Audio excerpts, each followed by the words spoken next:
मुख्तलिफ टॉपिक्स पे, लेकिन मैंने सोचा एक वीडियो कवर करता हूँ बेबी पैदा होने से नेशनैलिटी तक क्या प्रोसेस आपने करना है, जिससे आपके बच्चे को जो स्पेन के अंदर पैदा होता है उसको नेशनैलिटी मिल जाए।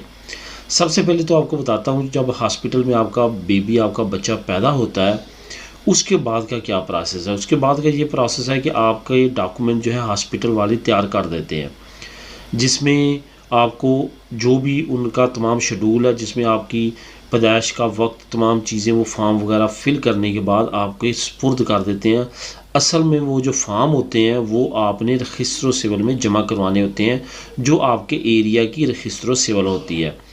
हॉस्पिटल के तमाम डॉक्यूमेंट्स इंतहाई अहमियत के हामिल होते हैं। इनमें आपने लाजमी तौर पे तवज्जो दी कि तमाम चीज़ें करेक्ट रखनी है।